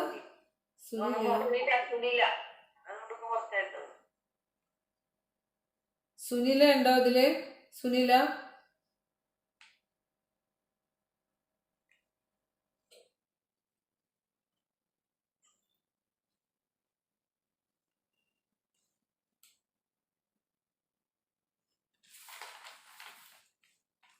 നോക്കാം. അപ്പോൾ ഇവിടെ നമ്മൾ പറഞ്ഞു, രണ്ടുണ്ടെന്ന് തോന്നുന്നതാണ് ഭയത്തിന് കാരണം എന്ന് പറഞ്ഞു. ഗുരു പറഞ്ഞു പരമാത്മാവല്ലാതെ വേറൊന്നുമില്ല. എത്ര ഗതികളിലേക്ക് നമുക്ക് കടക്കാം ഇതിലൂടെ. അതിനാൽ പരമാത്മാവല്ലാതെ വേറൊന്നുമില്ല. ഞാനും ആ പരമാത്മാവ് തന്നെ എന്നറിയുമ്പോൾ ജനനം, മരണം, ദാരിദ്ര്യം, രോഗം, ദുഃഖം ഇതൊന്നും നമ്മെ പിടികൂടുകയേയില്ല. ഇത് പറയാൻ എളുപ്പമല്ലേ? ഇത് പറയാൻ എളുപ്പം. ഇങ്ങനെ ഒന്ന് തോന്നണമെങ്കിൽ ഗുരുവിൻ്റെ അനുഗ്രഹം വേണം നമുക്ക് പ്രാർത്ഥിക്കാം. സിദ്ധാന്തപരമായെങ്കിലും എനിക്കൊന്ന് മനസ്സിലാകണേ എൻ്റെ ബുദ്ധിക്ക്, എന്നിട്ടല്ലേ പിന്നെ ആനുഭൂതികമായിട്ട് മനസ്സിലാകുക. അടുത്ത പറയാണ്, അന്ന് ഏത് ശോകത്തെക്കുറിച്ച് നമ്മൾ പറഞ്ഞു. ശോകമുണ്ടാകുന്നത്, ദുഃഖമുണ്ടാകുന്നത് ഉണ്ട് എന്ന് കരുതുന്നത് കൊണ്ടാണ്. രണ്ടില്ല, ഒന്നേ ഉള്ളൂ എങ്കിൽ ദുഃഖമില്ല എന്ന് പറഞ്ഞു. പിന്നെ ഈ ലോകത്തെയാണ് സുഖത്തിന് വേണ്ടി പിടിച്ചേക്കണമെങ്കിൽ അത് ദുഃഖം മാത്രമേ തരുള്ളൂ, സുഖം തരില്ല. സുഖം നിന്നിൽ തന്നെ ഇരുന്ന് പ്രകാശിക്കുന്നുണ്ട്, ആ സുഖപരതയാണ് നീ തേടേണ്ടത് എന്നാണ് പറഞ്ഞു തന്നത്. ഇനി മോഹം എന്ന് പറഞ്ഞാൽ അവിവേകമാണ്. അവിവേകത്തെയാണ് മോഹം എന്ന് പറയും. രാമായണമൊക്കെ പറയും, ദേഹാഭിമാനം നിമിത്തമായുണ്ടായ മോഹേന ലോകം ദഹിപ്പിപ്പതിന്നു നീ മാനസതാരിൽ വിചാരിച്ചതേതുമേ ജ്ഞാനമില്ലായികെന്നറിയുക. അതാണ് ഇന്ന് ഈ ലോകത്ത് നടക്കുന്നത്. ഇതാണല്ലോ മോഹം, അജ്ഞാനം. അതായത് എൻ്റെ സുഖത്തിന് വേണ്ടി മറ്റുള്ളവർ മരിച്ചാലും കൊന്നാലും എന്ത് ചെയ്താലും എനിക്ക് എന്നെ ബാധിക്കുന്ന പ്രശ്നമല്ല എന്നാണ്. അത് ഈ അജ്ഞാനം കൊണ്ടാണ്. അപ്പോൾ പറയാണ്, നിന്റെ ദേഹം സുഖമായിരിക്കണം, നീ സുഖമായിരിക്കണം എന്ന് ആഗ്രഹിച്ചു കൊണ്ടാണല്ലോ നീ വനത്തിലേക്ക് പോകാനായിട്ട് ഒരുങ്ങിയപ്പോൾ, പോകണമെന്ന് പറഞ്ഞപ്പോൾ നിനക്ക് ശൗര്യമുണ്ടായതും നീ ക്രുദ്ധനായതും അല്ലേ? അപ്പോൾ അത് നിനക്ക് ജ്ഞാനമില്ലാത്തത് കൊണ്ടാണ്, നിനക്ക് മോഹം സംഭവിച്ചുകൊണ്ടാണ്, അജ്ഞാനം സംഭവിച്ചുകൊണ്ടാണ് നിനക്ക് അവിടെ നീ ക്രുദ്ധനായത്. അപ്പോൾ അതുകൊണ്ട് നിന്റെ ദേഹാഭിമാനം മൂലമാണ് ഇതെല്ലാം സംഭവിച്ചത് എന്ന് പറയുന്നുണ്ട്. അപ്പം ജ്ഞാനം കൊണ്ട് മാത്രമേ നമുക്ക് ഈ മോഹത്തെ ഇല്ലാണ്ടാക്കാൻ സാധിക്കുകയുള്ളൂ, അവിവേകത്തെ ഇല്ലാതാക്കാൻ സാധിക്കുകയുള്ളൂ. ഇവിടെ അണോരണീയ എന്ന് പറഞ്ഞൊരു മന്ത്രം ഉണ്ടായിരുന്നല്ലോ. അണോരണീയാൻ മഹതോ മഹീയാൻ അല്ലേ? നോക്കിയത് ഒരു ഉപനിഷത്ത് മന്ത്രമാണ്. വീതശോ അല്ലേ? അണോരണീയാൻ മഹതോ മഹീയാൻ ആത്മാസ്യ ജന്തോർ നിഹിതം ഗുഹായാം തമക്രതു പശ്യതി വീതശോകഃ ധാതു പ്രസാദാത് മഹിമാനമാത്മനഃ. അതായത് അണോരണീയാൻ, അണുവിനേക്കാൾ അണുവായിട്ടുള്ളതും മഹത്തിനേക്കാൾ മഹത്തായിട്ടുള്ളതുമായ ആ ആത്മാവ് പ്രാണികളുടെ എല്ലാം ഹൃദയത്തിൽ സ്ഥിതി ചെയ്യുന്നു. ഹൃദയകുഹരമധ്യേ കേവലം ബ്രഹ്മമാത്രം അഹമഹമിതി ആത്മരൂപേണ ഭാതി അല്ലേ? അണുവിലാണ്. അതെങ്ങനെയാ? വാക്കുകൾ കൊണ്ട് പറയാനാവാത്ത സത്യത്തെ ആത്മാവിനെ പറഞ്ഞു തരികയാണ്. അണുവിലും അണുവായിട്ടുള്ളതും മഹത്തിലും മഹത്തായിട്ടുമുള്ളതായ ആ ആത്മാവ് ഓരോ ജന്തുവിൻ്റെയും പ്രാണിയുടെയും ഹൃദയത്തിലിരുന്നു കൊണ്ട് എന്നിങ്ങനെ സ്പന്ദിക്കുന്നത് ആ ആത്മാവ് തന്നെയാണ്. തമക്രതു പശ്യതി വീതശോക. അപ്പോൾ അവിടെ പറയാണ്, ശോകങ്ങളെ, കാമങ്ങളെ ജയിച്ചിട്ടുള്ള ഒരുവൻ, സർവ ആഗ്രഹങ്ങളെയും ജയിച്ചിട്ടുള്ള ആ ഒരുവന് അവൻ്റെ മനസ്സടങ്ങുമ്പോൾ ആത്മാവിൻ്റെ ആ മഹത്വത്തെ അറിയുകയും ശോകരഹിതനായി മാറുകയും ചെയ്യുന്നു. അപ്പോൾ മനസ്സടങ്ങണം, സത്യത്തെ അറിയണം, അപ്പോൾ മാത്രമേ ശോകരഹിതനായി മാറും. ഈ ചലിച്ചു പോകുന്നത് നമ്മുടെ മനസ്സിനൊന്ന് അടക്കി മാത്രം മതി. ദുഃഖങ്ങളിങ്ങനെ ഇരട്ടിക്കായിട്ട് നമ്മുടെ ഉള്ളിലേക്ക് കയറി വരുമ്പോൾ അതിനെ ഒന്ന് അടക്കി വെച്ചിട്ട് എന്തെങ്കിലും ഒരു മന്ത്രം എടുത്ത് കൊടുത്ത് ചൊല്ലിക്കൊണ്ടിരിക്കുക. ഈ മന്ത്രമൊക്കെ എടുത്ത് ചൊല്ലിയാൽ മതി. ഇതൊക്കെ എത്ര ശ്രേഷ്ഠമായ മന്ത്രങ്ങളാണെന്നറിയോ. നമ്മുടെ ദുഃഖത്തെ, ഈ അവസ്ഥയും കടന്നു പോകും എന്ന് പറഞ്ഞ പോലെ മന്ത്രങ്ങളൊക്കെ എടുത്തിട്ട് ചൊല്ലുക. അതായത് നന്നായി ചൊല്ലി ചൊല്ലി അർത്ഥസഹിതം നമ്മളിലേക്ക് ഇത് പറഞ്ഞുറപ്പിക്കുക. അങ്ങനെ മാത്രമേ നമുക്ക് ഇതിലേക്ക് കടക്കാനായിട്ട് സാധ്യമാവുകയുള്ളൂ. കാരണം ജന്മാന്തരങ്ങളായി കൊണ്ടുവന്നിരിക്കുന്ന വാസനകൾ നമ്മളിലുണ്ട്. ആ വാസനകൾ പോകണമെങ്കിൽ ഈ സത്യത്തെ പതുക്കെ പതുക്കെ പതുക്കെ പറഞ്ഞ് മനസ്സിലാക്കേണ്ടതുണ്ട്. അത് ഞാൻ പറഞ്ഞല്ലോ, കഴിഞ്ഞ ദിവസം ഒരു മരണം ഉണ്ടായപ്പോൾ അവിടെ കണ്ട വീട്ടമ്മയുടെ അനുഭവം ഞാൻ ഉണ്ട്. അത് കഴിഞ്ഞ് പിറ്റേ ദിവസം ചടങ്ങുകൾക്കൊക്കെ പോയപ്പോഴും ഒക്കെ അതേ അവസ്ഥ തന്നെയാണ്. ആ ശാന്തതയുണ്ട്, ആ സ്വച്ഛതയുണ്ട്, ആ ദുഃഖം അവിടെ അലട്ടിയിട്ടില്ല. കാരണം ഈ ശരീരത്തിൽ ഞാനും പോകാനുള്ളതല്ലേ, ആ രീതിയാണ്. അത്തരത്തിൽ നമുക്ക് ഒരു ഭാവം വരണമെന്നുണ്ടെങ്കിൽ നമ്മൾ ഈ സത്യത്തെ അത്ര ആഴത്തിൽ മനസ്സിലാക്കിയിരിക്കണം.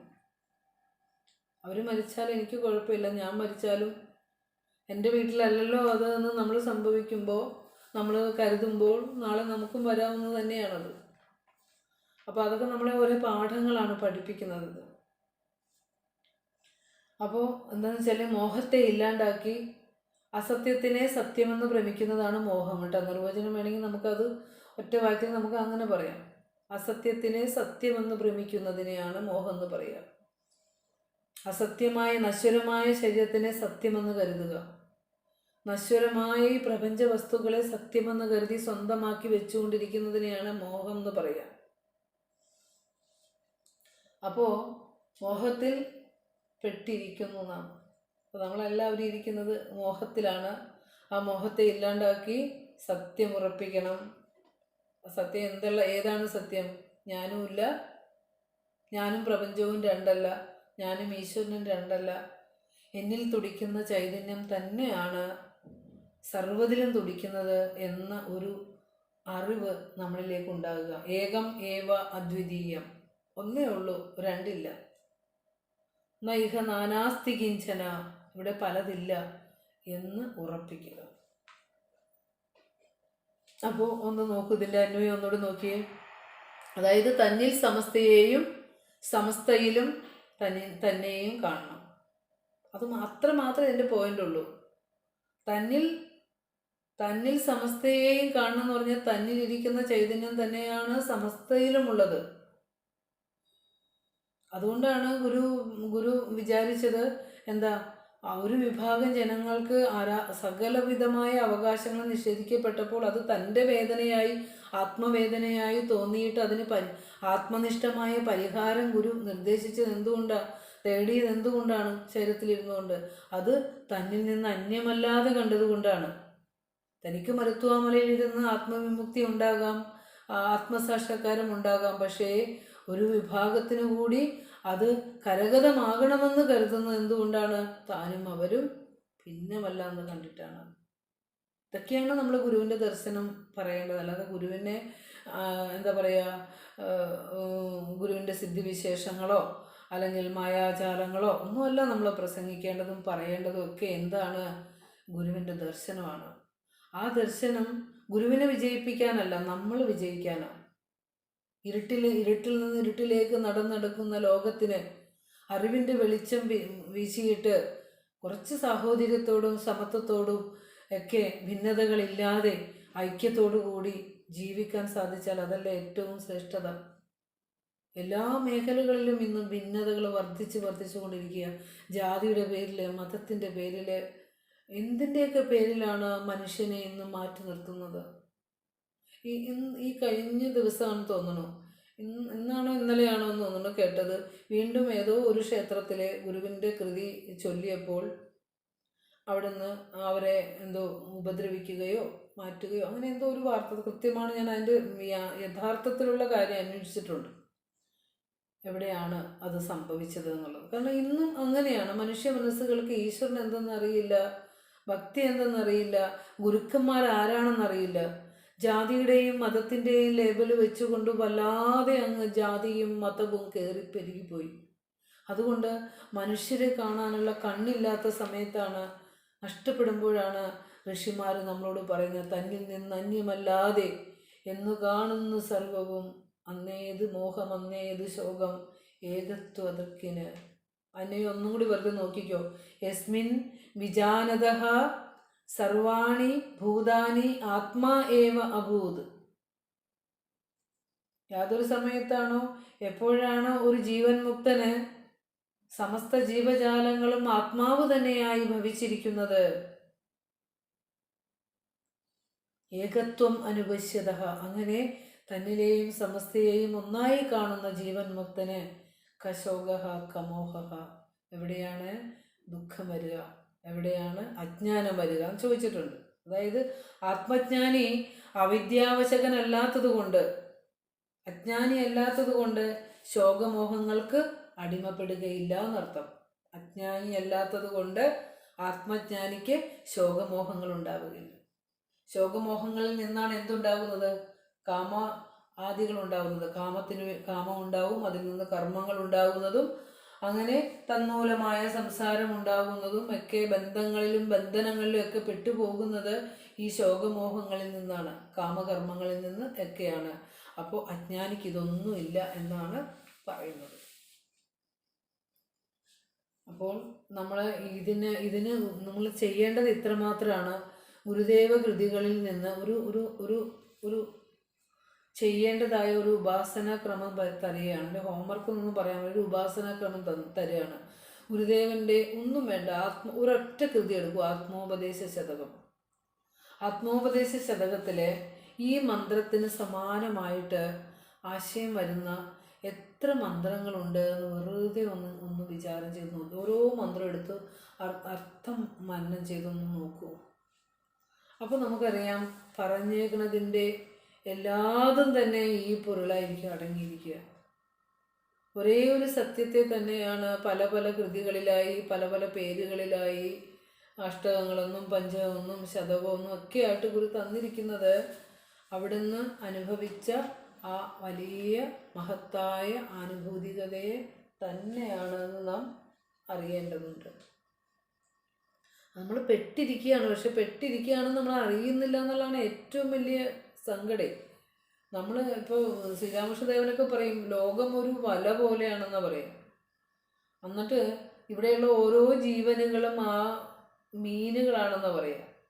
എന്നിട്ട് ആ എന്താ പറയുക, ഈശ്വരൻ, ഈ മായ കൊണ്ട് ലോകത്തെ നിർമ്മിച്ച ഈശ്വരൻ ഈ മീൻപിടുത്തക്കാരനുമാണെന്ന് ശ്രീരാമകൃഷ്ണദേവൻ പല കഥകളും പറഞ്ഞു കൊടുക്കും. അപ്പോൾ ലോകം വലയാണ്, ജീവനുകൾ മീനുകളാണ്, പിന്നെ മീൻപിടുത്തക്കാരനാണെങ്കിൽ ഈശ്വരനുമാണ്. അങ്ങനെ അധികം പേരും ഈ വലയിൽ, ഈ ബന്ധനത്തിൽ പെട്ടിരിക്കുന്നവരാണ്. പക്ഷെ വലയിൽ പെട്ടാലും എന്തു ചെയ്യും? നേരെ പോയി ചെളിയിലേക്ക് പൂണ്ടിരിക്കുകയാണ്. എന്നിട്ട് അവിടെ ഇങ്ങനെ ഞാൻ സുഖമായിട്ടാണ് കഴിയുന്നതെന്ന് കരുതിയിരിക്കുക. ആ വലയിൽ നിന്ന് പുറത്തു പോകാൻ ഒരു ശ്രമം നടത്തുന്നതേയില്ല. നമ്മളുമൊക്കെ അങ്ങനെയാണ്.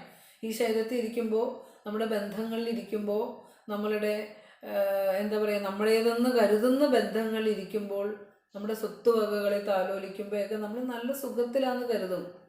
പക്ഷെ നമ്മൾ ഇത് സുഖമല്ല ദുഃഖമാണെന്നും നമ്മൾ ഈ ബന്ധനത്തിലാണെന്നും നമ്മൾ തിരിച്ചറിയുന്നില്ല. തിരിച്ചറിയുമ്പോൾ നമുക്ക് എന്താ പറയുക, സമയമെല്ലാം കഴിഞ്ഞിരിക്കും. ഒന്നൊരു നാമം ജപിക്കാനുള്ള ആരോഗ്യം പോലും നാവിന് ഉണ്ടാവുകയില്ല. അത് നാമം മറന്ന നാവായി മാറും നമ്മുടെ. അപ്പോൾ അതുകൊണ്ടാണ് പറയുന്നത്, ഈ ബന്ധനത്തിൽ നിന്നും ഒന്ന് മുക്തി നേടാനുള്ള, പുറത്തു വരാനുള്ള ശ്രമം നടക്കണം. വലയ്ക്കകത്താണ് താമസം എന്നുള്ളതൊന്നും അറിയണം. അപ്പോൾ പക്ഷെ അതിനിവിടെ ആരും ശ്രമിക്കുന്നില്ല. അതുതന്നെ സുഖമെന്ന് കരുതി അങ്ങനെ ഈ സംസാരത്തിലെ കാമിനി കാഞ്ചനകളിലെ വിത്തേഷണയിലും പുത്രേഷണയിലും ധാരേഷണയിലും ഒക്കെ പെട്ടിരിക്കുന്ന നാം ഇതാണ് സുഖമെന്ന് കരുതി നമ്മൾ നേരം പോക്കിന് വേണ്ടിയിട്ട് ഉപനിഷത്തൊക്കെ പഠിക്കും അല്ലേ. പക്ഷെ ഇത് നേരം പോക്കൊന്നും അല്ല കേട്ടോ, ഇത് നമ്മുടെ ജീവിതമാണ്. ഇതാണ് സത്യം, ഇതാണ് അറിയേണ്ടത്. അതുകൊണ്ടാണ് ഗുരു പറഞ്ഞ മതിയേതിലാക്കി മറന്നിടാതെ മായാമതിയേറുവാൻ മനനം തുടർന്നിടണം എന്ന് പറഞ്ഞ. അതുകൊണ്ട് ഈ സത്യത്തെ മനസ്സിലേക്ക് എടുക്കണം, അതിനെ മനനം ചെയ്ത് മനസ്സിനപ്പുറമുള്ള ചൈതന്യത്തെ അനുഭവിക്കാനും അറിയാനും ഒക്കെ നമുക്ക് സാധിക്കുമ്പോൾ ആരോടും നമുക്ക് പകയുണ്ടാവില്ല, വിദ്വേഷം ഉണ്ടാവില്ല. എന്തെല്ലാം ദുഃഖാനുഭവങ്ങൾ നമ്മുടെ മുന്നിലേക്ക് വന്നാലും അതിനെ നമുക്ക് സുഖാനുഭവമാക്കി മാറ്റാനുള്ള ഒരു ചൈതന്യം, ഒരു ശേഷി, ശക്തി നമ്മളിൽ നിന്ന് തന്നെ കടന്നു വരും. ഇപ്പം നമുക്ക് പല ദുഃഖങ്ങളുണ്ട്, ഒത്തിരി ദുഃഖങ്ങൾ അനുഭവിക്കുന്നവരുണ്ട്, ഡീപ്പായിട്ടുള്ള ദുഃഖങ്ങൾ. സത്യം അറിഞ്ഞു കഴിഞ്ഞാൽ നമുക്ക് ധാർമ്മികമായിട്ട് തന്നെ ജീവിക്കാനും പറ്റും അല്ലേ ടീച്ചർ? ജീവിതത്തിൽ മരണം വരെയും നമുക്ക് നല്ല സന്തോഷമായിരിക്കും. അതന്നെ. ഇപ്പൊ സ്മേജി ഇപ്പൊ സംസാരിക്കുന്നെന്ന് പറഞ്ഞാൽ നിരവധിയായ പ്രശ്നങ്ങൾ ഇരുന്നുകൊണ്ടാണ് ഇപ്പൊ അങ്ങനെ സംസാരിക്കുന്നതേ. ഒത്തിരി പ്രശ്നങ്ങൾ. കാരണം ജീവിതത്തിലേക്ക് തിരിഞ്ഞു നോക്കിയാൽ എന്താണ് സന്തോഷിക്കാൻ, എന്തെങ്കിലും വസ്തുവക ഉണ്ടോ എന്ന് ചോദിച്ചാൽ ഒന്നും തന്നെ ഇല്ല. എന്നിട്ടും ഈ സത്യം അറിയാനായിട്ട് ഇങ്ങനെ വന്നിട്ടും അറിഞ്ഞതിനെ ഇങ്ങനെ ഇപ്പോൾ പറഞ്ഞ വാക്കുകൾ കണ്ട് അത്രയും വിഷമത്തിലിരിക്കുന്നുണ്ട്. ഒന്ന് ആലോചിച്ച് നോക്കൂ. ദുഃഖ ദുരിതങ്ങൾ അത് വന്നു പോയിക്കൊണ്ടിരിക്കുക ആഗമാബായികളാണ്, വരികയും പോവുകയും ചെയ്യുന്നവയാണ്. പക്ഷെ അതിലൊക്കെ തരണം ചെയ്യിക്കുന്ന ഒരു ശക്തി നമ്മളിൽ ഉണ്ടെന്ന് ഉറച്ചൊരു വിശ്വാസം നമുക്ക് വേണം. അതാണ് അറിയേണ്ടത്. അതായത് അവിദ്യയിൽ നിന്നും സംസാരത്തിൽ നിന്നും കരകയറ്റുന്ന ആത്മ ഏകത്വ ജ്ഞാനം ഉണ്ടായിരിക്കണം. നമ്മുടെ ജീവിത ലക്ഷ്യം എന്ന് പറഞ്ഞാൽ അതായിരിക്കണം. അജ്ഞാനത്തിൽ നിന്ന് കരകയറണം. ഈ സംസാരത്തിൽ നിന്ന്, സംസാര ചക്രത്തിൽ കിടന്നുഴലാതെ ഇനിയും അധികം ജന്മങ്ങൾ എടുപ്പിക്കാതെ, ഇങ്ങനെ ഇട്ട് കറക്കാതെ ഒരു ശ്രേഷ്ഠതയിലേക്ക് നമ്മളെ എത്തിക്കണം. അതുകൊണ്ടാണ് അനുപശ്യത എന്നുള്ള വാക്ക് ഉപയോഗിച്ചിരിക്കുന്നുണ്ട്. അനുപശ്യത എന്ന് വെച്ചാൽ മുൻ മന്ത്രത്തിൽ പറഞ്ഞത് ഏകദേശം ആ ആശയത്തിലൊരു വാക്ക് പറഞ്ഞിട്ടുണ്ട്. അതുപോലെ ആ ദർശനം ഇടവിടാതെ ഉണ്ടായിരിക്കണം. ഇപ്പം ഈശാവാസ്യ ഉപനിഷത്ത് പഠിക്കുന്ന സന്ദർഭത്തിൽ മാത്രമല്ല ആ ചിന്ത ഉണ്ടാകേണ്ടത്. ഊണിലും ഉറക്കത്തിലും ഇടവിടാതെ അങ്ങയെ ധ്യാനിക്കുമാറാകണമെന്ന് ഗുരു നമ്മളെ പഠിപ്പിച്ചു തന്നു അല്ലേ. അത് ഒരു സമയത്തല്ല ഉണ്ടാകേണ്ടത്, എല്ലായ്പ്പോഴും ആ സത്യത്തെ നമ്മുടെ ജീവിതത്തിലേക്ക് എടുക്കണം. അത് പിന്നെയും ഗുരു പറഞ്ഞല്ലോ, മതിയതിലാക്കി മറന്നിടാതെ മതിയേറുവാൻ മനനം തുടർന്നിടണം എന്നൊക്കെ പറയുന്നത് ഇത് കുറച്ച് സമയത്തേക്ക് മാത്രം ഓർക്കേണ്ടതല്ല, എല്ലായ്പ്പോഴും നിരന്തരമായി. അതായത് എൻ്റെ ജീവിതത്തിലെ ഒരു സാഹചര്യങ്ങളും എനിക്ക് ഈ സത്യത്തെ അറിയുന്നതിൽ നിന്ന് എന്നെ പിന്നോട്ട് വലിക്കരുത്. എൻ്റെ ശാരീരികമായോ എനിക്ക് മാനസികമായോ എൻ്റെ കുടുംബപരമായോ അല്ലെങ്കിൽ എൻ്റെ ഞാൻ ജീവിക്കുന്ന സമൂഹപരമായോ ഒക്കെ അങ്ങനെയുള്ള ഒരു കെട്ടുപാടുകളും എന്നെ ഈ സത്യം അറിയുന്നതിൽ നിന്ന് പിന്നോട്ട് വലിക്കരുതേ ഭഗവാനെ. ഈ പ്രാർത്ഥനയാണ് നമുക്കുള്ളത്. അതാണ് അനുപശ്യത എന്ന് പറഞ്ഞത്. എന്നെ ഇങ്ങനെ എന്നും എനിക്കിതിന് പ്രാപ്തി ഉണ്ടാകണം. ഇപ്പോൾ വന്ന് ഈ ക്ലബ്ബ് എത്രയോ പേര് ഇതിനകത്ത് എത്രയോ വർഷങ്ങളായി ഈ ക്ലാസ്സിലിരുന്ന് പഠിക്കുന്നു. വളരെ കുറച്ച് അംഗങ്ങളുള്ളപ്പോൾ മുതൽ ഇരുന്ന് കയറി വന്നവർ ഇതിനകത്ത് ഇപ്പോഴും ഇരിപ്പുണ്ട്. കാരണം എന്താണെന്ന് വെച്ചാൽ എവിടെയോ ഈ സത്യത്തെ എനിക്ക് ഓർമ്മിച്ചെടുക്കണം. ഞാൻ ഈ സത്യമാണെന്നുള്ളത് മറന്നുപോയി ജീവിക്കുന്ന നമുക്ക് ഈ സത്യത്തെ ഓർമ്മിപ്പിക്കുവാനുള്ള രക്ഷാകവചങ്ങളാണ് ഗുരുവിൻ്റെ ഓരോ മന്ത്രങ്ങളും. അതുകൊണ്ടാണ് നമുക്ക് വീണ്ടും ഇതിലേക്ക് വരാനൊക്കെ തോന്നുന്നത്. എസ്തു സർവാണി ഭൂതാനി ആത്മന്യേവാനുപശ്യതി സർവഭൂതേഷു ചാത്മാനം തതോ ന വിജിഗുപ്സതേ എന്ന് ഗുരു കഴിഞ്ഞ മന്ത്രത്തിൽ പറയുകയും ചെയ്തു. കഴിഞ്ഞ മന്ത്രത്തിൽ ഋഷി പറയുകയും ചെയ്തു. അതായത് ജ്ഞാനസാക്ഷാത്കാരം നേടണം. ജ്ഞാനസാക്ഷാത്കാരം എന്ന് പറഞ്ഞാൽ സത്യസാക്ഷാത്കാരം. തൻ്റെ ശരീരവും തൻ്റെ മനസ്സും തൻ്റെ പ്രാണനും താൻ അനുഭവിക്കുന്ന സ്ഥൂല സൂക്ഷ്മാത്മകമായ ഈ പ്രപഞ്ചവുമെല്ലാം ആ സത്യസ്വരൂപത്തിൽ നിന്ന് ആവിർഭവിച്ചതാണെന്നും അത് തൽക്കാല കാഴ്ചകളാണെന്നുമുള്ള ഒരു സത്യം നമ്മൾ ഉറപ്പിക്കണം. അല്ലാതെ പിടിച്ചു വെച്ചിട്ടിരിക്കരുത്. അതിനാന്ന് വെച്ചാൽ ഇതെന്നും നമ്മോടൊപ്പം ഉണ്ടാകുമെന്ന് നമ്മൾ കരുതണ്ട. ആ ഒരു കരുതലാണ് നമ്മളെ എപ്പോഴും ദുഃഖത്തിലേക്കും ശോകത്തിലേക്കൊക്കെ വീഴ്ത്തുന്നതാണെന്നാണല്ലോ ഇപ്പോൾ പറഞ്ഞത്.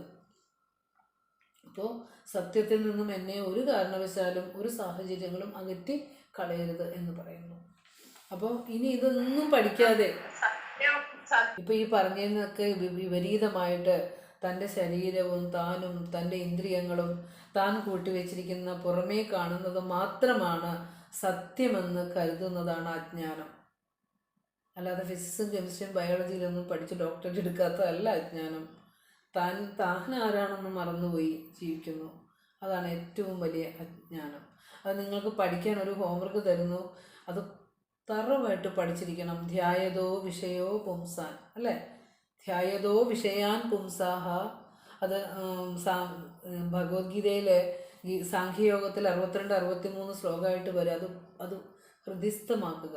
മനുഷ്യൻ്റെ ദുഃഖം എങ്ങനെ ഉണ്ടാകണേന്ന് ഗീത പറഞ്ഞു തന്നിട്ടുണ്ട് വളരെ ഭംഗിയായിട്ട്. അപ്പോൾ അത് നമ്മൾ പലവട്ടം പറഞ്ഞുകൊണ്ട് അത് റിപ്പീറ്റ് ചെയ്യുന്നില്ല. അപ്പോൾ ഇന്ന് നമുക്ക് 3 മിനിറ്റ് കൂടിയേ ഉള്ളൂ. അപ്പോൾ ഇവിടെ പറഞ്ഞു വരേണ്ടത്, ജ്ഞാനിക്ക് ശോകമോഹങ്ങളില്ല.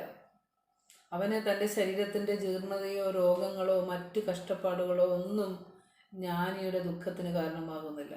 കാരണം അവൻ്റെ സ്വരൂപത്തെ അറിഞ്ഞ് ആനന്ദത്തിൽ ഇരിക്കുന്നതാണ്. നമ്മളെ സംബന്ധിച്ചിടത്തോളം നമ്മൾ എന്താ പറയുക, അജ്ഞതയിൽ ഇരിക്കുന്നതുകൊണ്ടാണ് നമ്മളിപ്പോൾ ഇത് സുഖം, ഇത് ദുഃഖം, ഇത് ധർമ്മം, ഇത് അധർമ്മം, ഇത് നന്മ, ഇത് തിന്മ എന്നൊക്കെ ഇങ്ങനെ പറയുന്നത്.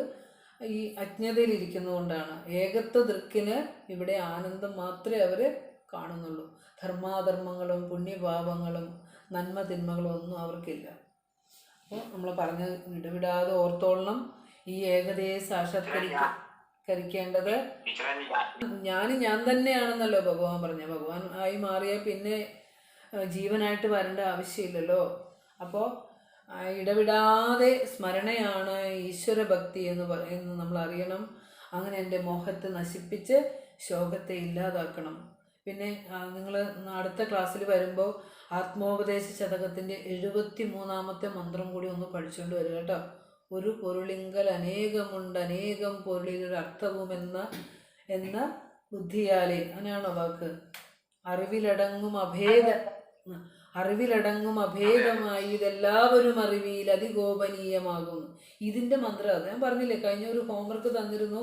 ആത്മോപദേശ ശതകത്തിൽ ഈ 8-ാം മന്ത്രത്തിൽ വരുന്ന എത്ര ആശയങ്ങൾ വരുന്ന ആ ശ്ലോകം ഉണ്ടെന്നുള്ളത് വെറുതെ കുറിച്ച് വെക്കുമ്പോൾ ഇത് 100 ഇരട്ടി നമുക്ക് പ്രയോജനമാണത്. ഒരു പൊരുളിൽ തന്നെയാണ് ഈ സമസ്ത ചരാചരങ്ങളും. ഈ ഒരേ ഒരു ഏകമായ ആത്മാവിൽ നിന്നാണ് ഉണ്ടായത്. ഇനി അനേകം പൊരുളുകളെ ഓരോന്നിനും എടുത്തു നോക്കിയാൽ അതിലുമൊക്കെ ഇരിക്കുന്നത് ഏകമായ പൊരുൾ തന്നെയാണ്. അറിവിലടങ്ങും അഭേദമായി ഇതെല്ലാം.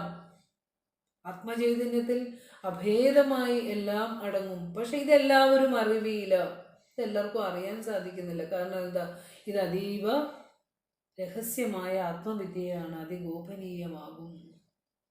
അപ്പോൾ അതിഗോപനീയമായതിനെ നമുക്ക് സാക്ഷാത്കരിക്കണം, അറിയണം. അതിന് ഗുരുദേവ കൃതികളിലൂടെ സർവാണി ഭൂതാനി ആത്മൈവാഭൂദ്വിജാനദഃ തത്ര കോ മോഹ കശോകഃ ഏകത്വമനുപശ്യതഃ.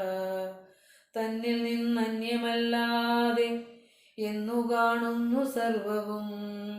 അന്നേതു മോഹം അന്നേതു ശോകം ഏകത്വദൃക്കിന് എന്ന് പറഞ്ഞുകൊണ്ട് ഇന്നത്തെ ക്ലാസ് നമുക്ക് സമാപിക്കാം. പൂർണ്ണസ്യ പൂർണ്ണമാദായ പൂർണ്ണമേവാവശിഷ്യത്തെ. ഓം ശാന്തി ശാന്തി ശാന്തി.